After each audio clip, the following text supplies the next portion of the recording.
ये मैंने फंक्शन लिख दिया। अब आपने क्या करना है, आपने देखना है कि इसके के मैप किस तरह का बनेगा, मैक्सिमम कितने बॉक्सेस बनेंगे जो आपने के मैप में बनाने हैं। 2 रेज़ पावर 3, 3 मैंने क्यों लिखा, क्योंकि ए बी सी 3 वेरिएबल थे, तो इसलिए मैंने लिखा 2 रेज़ पावर 3 इक्वल टू 8। अगर मेरे पास 4 वेरिएबल होते तो 2 रेज़ पावर 4 इक्वल टू 16, इसके 16 बॉक्सेस मैंने बनाने थे। ठीक है, क्योंकि अभी 3 थे तो मैंने 8 बनाने पड़े, अगर 2 होंगे तो 4 बनाने पड़ेंगे।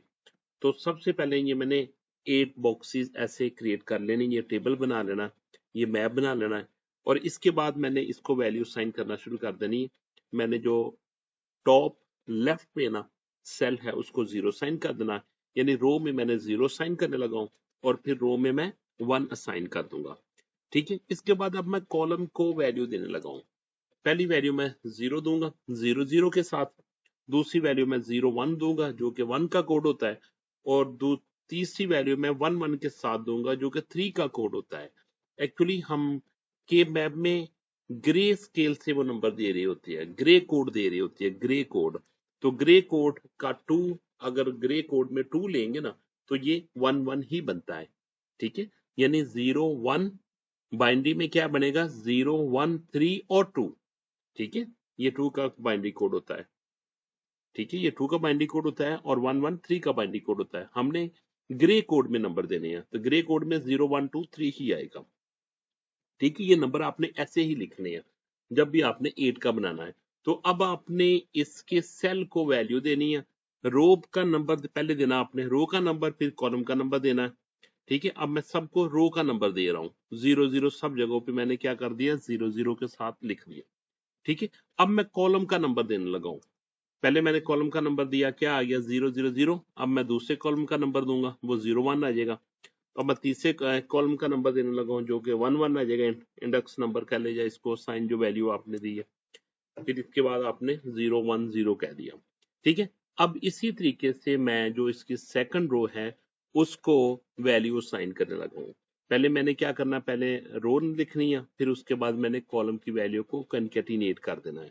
ठीक है, तो वो क्या बन जाएगा, 1 0 0 आ जाएगा। पहले 1 1 सबको मैंने लोकेट कर दिया। अब मैं कॉलम को इनके साथ मिलाने लगा हूं, जोड़ने लगा हूं, कंकेटिनेट करने लगा हूं। तो 1 0 0 आ गया, फिर इसके बाद 0 1 आ गया, फिर 1 1 आ गया, फिर 1 0 आ गया। नेक्स्ट हमने इसमें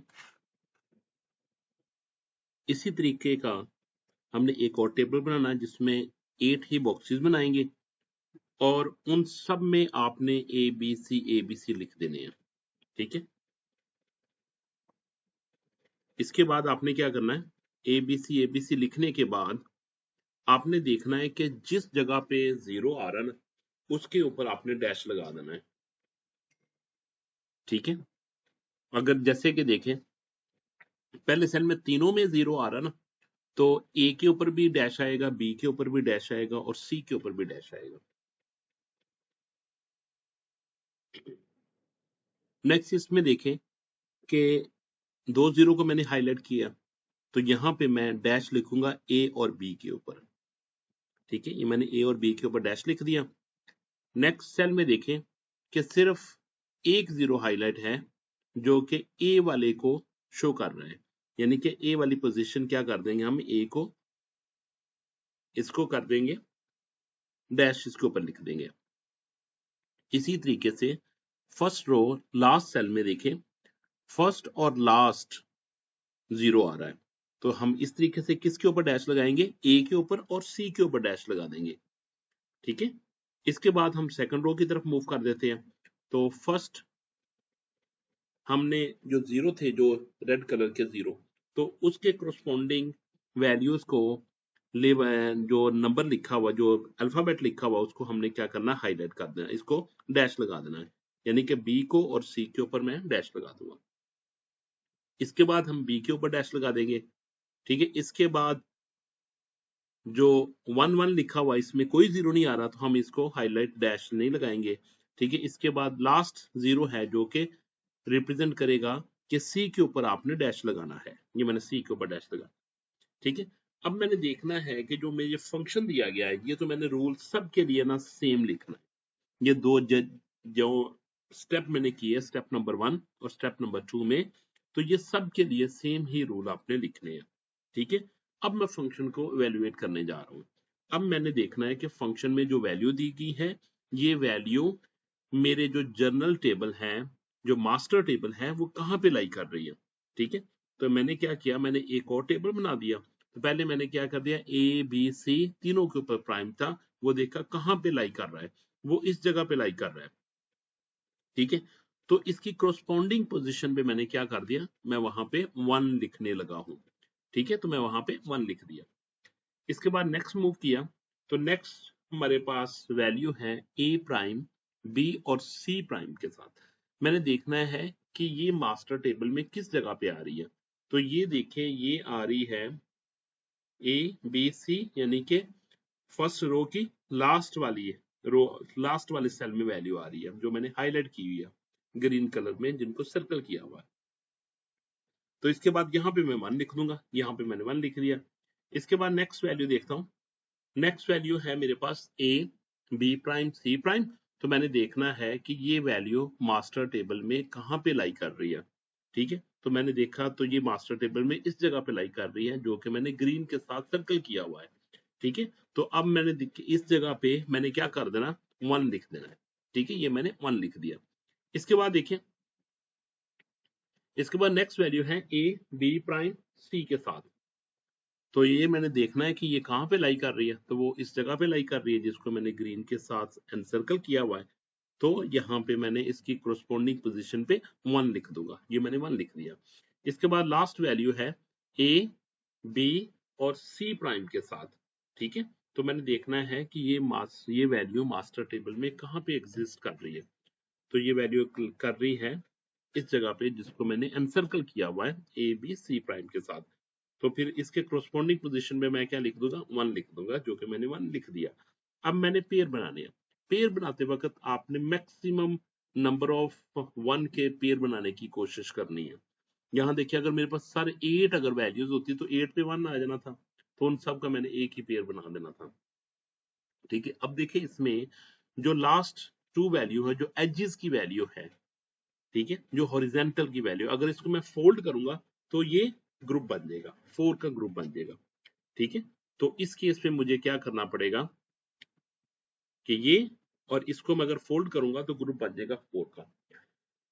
तो इधर से मैं देखता हूं कि इसके कोरस्पॉन्डिंग कौन कौन से अल्फाबेट्स इधर आ रहे हैं, एक्सप्रेशन में वैल्यू जो यूज हो रही है। तो अब देखिए इनमें सब में कॉमन वैल्यू कौन सी है। अब जो मैंने हाईलाइट किया था, इन सब में कॉमन वैल्यू है सी प्राइम। ठीक है, कौन सी वैल्यू है, कॉमन वैल्यू है सी प्राइम। तो मैंने F equal to C prime लिखा, और इसके बाद मैं क्या कर लेता हूं, इसके बाद मैं इसको लेता हूं कि नेक्स्ट वैल्यू कौन सी है। नेक्स्ट वैल्यू मेरे पास ये है, नेक्स्ट पेयर जो बनेगा। ठीक है, इसके कोरस्पॉन्डिंग देखिए तो ये इसकी पोजीशन ये बनती है। अब मैंने इसमें देखना है कि इसमें से कॉमन वैल्यू कौन कौन सी है। कॉमन वैल्यू, तो इसमें कॉमन वैल्यू है ए और बी प्राइम। तो इस तरीके से मेरे पास के मैप का रिजल्ट क्या बन गया, F equal to C prime plus A B prime. Okay, तो ये मेरे पास इसका रिजल्ट आ गया। अब मैंने इसको क्या करना है, अब मैंने इसका सर्किट बनाना है। ठीक है, तो इसके लिए लॉजिक सर्किट्स के लिए मुझे क्या लिखना पड़ा, F equal to C prime plus A B prime लिखा। और मैंने क्या कर दिया, मैंने सबसे पहले सी इनपुट ली। ठीक है, सी इनपुट को मैंने नोट लगा दिया, ताकि मुझे सी प्राइम चाहिए था, तो ये यहां से सी जाएगा, येलो जो लिखा हुआ है। तो नोट के बाद क्या हो जाएगा, सी प्राइम यहाँ पे मुझे मिल जाएगा। इसके बाद देखिए मैंने इनपुट ए ली। ठीक है, इसके बाद इनपुट बी ली। ठीक है, ए और बी, आपको पता है कि बी के ऊपर भी प्राइम लगा हुआ, तो बी के ऊपर भी मैंने नोट लगा दिया, बी को मैंने नोट लगा दिया। और फिर ए और बी को मैंने डी के साथ अटैच कर दिया, डी मींस एंड ऑपरेटर के साथ। ठीक है, एंड गेट के साथ मैंने इसको अटैच कर दिया। ठीक है, अब ए बी क्या क्या बन रहा है आपके पास, आपके पास एंड बन रहा है ए का और बी नॉट का। ठीक है, यानी कि बी डैश का। तो अब इन दोनों को मैंने क्या करना है, कंबाइन करना है। कंबाइन किसके साथ करना है, और गेट के साथ। तो ये मैंने और गेट लगा दिया। जब और गेट लगा दिया तो ये मेरे पास एक सिंप्लीफाइड एक्सप्रेशन आ गया। क्लियर हो गया।